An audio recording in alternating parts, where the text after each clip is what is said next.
Hello and thank you for stopping by. My name is Gavin Fish. This is my channel.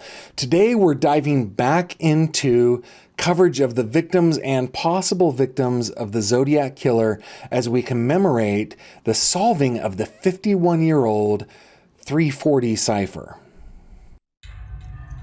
October 11th, 1969. 29-year-old cab driver Paul Stine picks up a passenger about a block away from Union Square in San Francisco, California.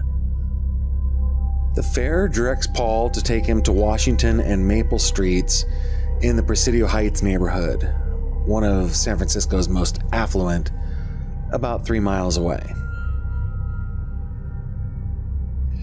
Paul put down his flag and proceeded to drive toward the destination. He only drove about a block when his fare pulled a 9mm handgun and shot Paul Stine in the back of the head. He then took Paul's wallet and keys and a piece of his blood-stained shirt. He spent a moment wiping the cab down. Then he walked away calmly to the north.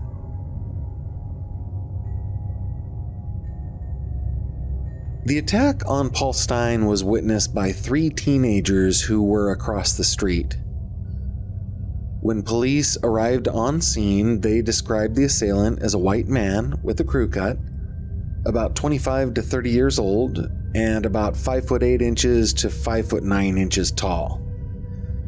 They stated the attack took place at 9:55 p.m. A few minutes after the attack, patrol officers Don Falk and Eric Zelms observed a white man walking east along Jackson Street and stepping into the front yard of one of the homes as they were driving to the crime scene. They only saw him for 5 to 10 seconds, but their description was that he was a white male, about 35 to 45 years old, about 5 feet 10 inches tall, with a crew cut.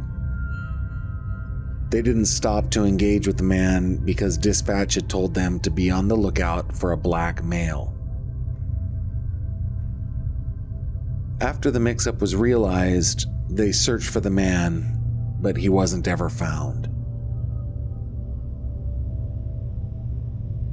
The murder of Paul Stine was originally thought to be a robbery, but 2 days later, the San Francisco Chronicle received a new letter from the Zodiac Killer claiming credit for the attack. The letter contained a piece of the shirt tail that Paul Stine's attacker took from him. This proved to investigators that Paul Stine was, in fact, killed by the Zodiac Killer. On October 14th, the San Francisco Chronicle received another letter from the Zodiac Killer. This letter also had a piece of Paul Stine's bloodied shirt. In this letter, the killer included a threat about killing children on a school bus. In response, security was added to school buses. Then, on November 8th, 1969, the Zodiac Killer sent a card with a new cryptogram consisting of 340 characters.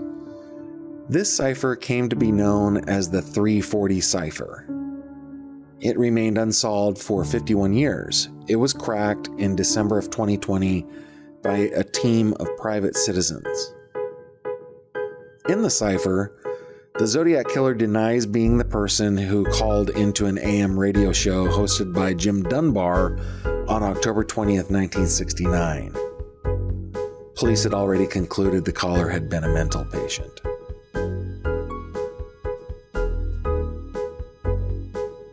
Paul Stine is the last known confirmed victim of the Zodiac Killer. Though in this series we've talked a lot about others who may have been victims all the way into the mid-70s. We now only have a week left in this series. I have 7 more victims all lined up to talk about. But if there are any that I've missed so far that you think I should consider putting on the list, please include them in the comments section below.